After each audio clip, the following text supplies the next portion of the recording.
여쭤보겠습니다.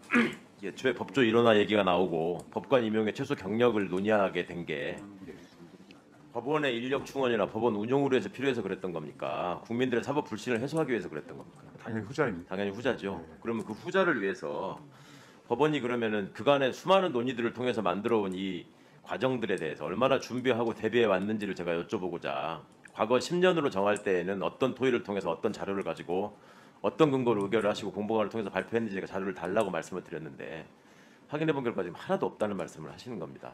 그간의 법원행정처는 도대체 무슨 노력을 했느냐고 여쭤보니까 보수를 올려달라고 했다. 재판연구원을 증원해 달라고 했다. 근데 예산 문제를 들어서 정부에서 행정부에서 특히 기재부가 반대해가지고 안 됐다.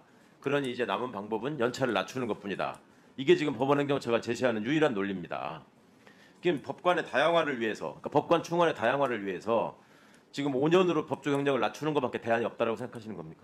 그리고 이 5년으로 낮추지 않는 한 이 문제가 해결될 수가 없다. 10년의 경력을 최소 요건으로 적용하게 되면 반드시 문제가 생긴다. 이거 식별하신 게 언제입니까?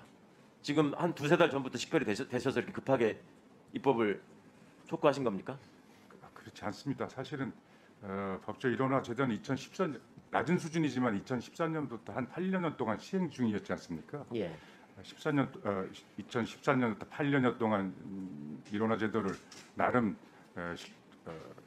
적용해 나가면서 각 단계별로 취지에 걸맞는 임용 절차를 만들었음에도 불구하고 임용이 어려웠던 현실적 경험이 있었고요.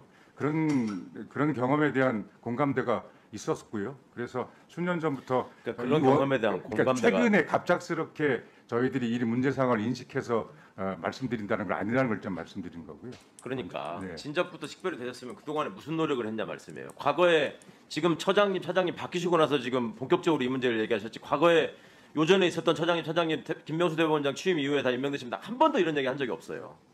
네? 그리고 이걸 지금 말씀처럼 과거에 운용을 해봤더니 이런 문제가 생기더라라고 하는 거 방금 우리 김용민 의원께서 말씀하셨지만 법원의 입장에서 법원의 편의에서 볼 적에 대안이 안 되고 이게 해결이 안 되더라는 거였죠. 언제 그걸 국민 앞에 공론화하고 이런 문제를 솔직하게 토로하면서 공론의 장으로 나온 적이 언제 있었냔 말입니다. 과거에 법조 일원화 과정에서 이 최소 연한 같은 거를 정할 때 우리 지금 옆에 계신 법무부 장관님께서 훨씬 더 잘 아시지만 그 제도를 설계하는 과정에서 얼마나 많은 시간과 얼마나 많은 노력과 얼마나 많은 분들이 참여를 해서 그때부터 다 5년, 10년 얘기가 참여정부 때부터 나왔던 얘기고 그것이 그간의 과정을 통해서 지금 10년으로 입법 형성이 됐는데 이거를 지금 후퇴하는 과정에서는 그저 제가 느끼기에는 국민들이 그동안 제기해왔던 사법 불신에 대한 대안에 대해서는 또 국민들께 호소하는 사법의 현실에 대해서는 아무런 진솔한 성찰이나 반성이 없이 법원이 힘듭니다.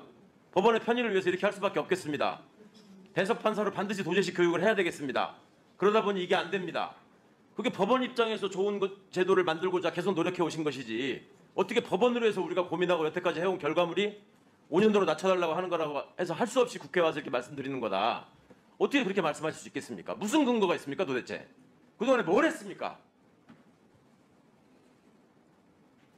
저희들이 그동안 약간 일원화 제도를 시행하면서 줄곧 분석을 했더니 가령 10년 이상의 장기의 법조 경력을 가진 사람들이 지원하는 비율이 예상보다 대단히 적었고 그에 따라서 임용되는 숫자도 대단히 적었다는 그런 현상을 확인했던 거고요. 그러니까 임용 절차나 그분들이 와서 겪게 될 업무 환경이나 이런 거에 대한 분석이 제대로 제시가 되고 그 바탕 하에서 논의가 돼야지 조금 더 설득력 있고 건전하게 논의가 되지 않겠습니까?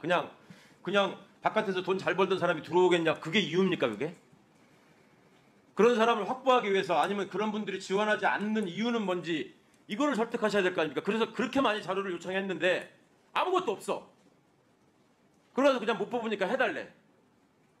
이걸 어떻게 그냥 받아들이라는 말씀이에요 지금.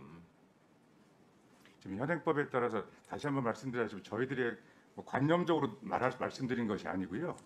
이런저런 현실적인 이유를 분석을 저희들 뭐 가령 예를 들자면은 대한변협을 통해 가지고 변협 소속의 전국의 변호사님들에게 이메일을 통해서 설문조사를 한다랄지 일어나 5년 이상의 법조 경력을 갖추어 가지고 법관으로 임명된 사람들 통해 대한 설문조사를 통해서랄지 그동안에 저희들의 임용 지원 현황과 임용 결과를 봤을 경우에 10년 이상의 법조 경력이 를 갖고 있는 사람들이 오지 않는다는 현상을 확인됐으니 그렇다 한다는 법조 일원화 제도의 성패가 법조 경력 연수에 의해서 유일하게 결정적으로 좌지되지는 않는 것이 아니냐. 그렇다 한다면 그 경력 연한을 낮춰서 임용 대상 폭을 좀 더 넓힌 다음에 의원님께서 갖고 있는 그런 문제의식에 담고 있는 여러 가지 다양한 임용 절차를 취한다는 것이 오히려 현실과 취지의 이상을 조화시키는 방안이 아닌겠는가라는 충원의 게 다양성 생각입니다. 확보를 위해서 고민하신 흔적이 없다는 말씀을 드리는 거고요. 제가 시간이 얼마 없으니까 나중에 다시 보충 질의를 하겠는데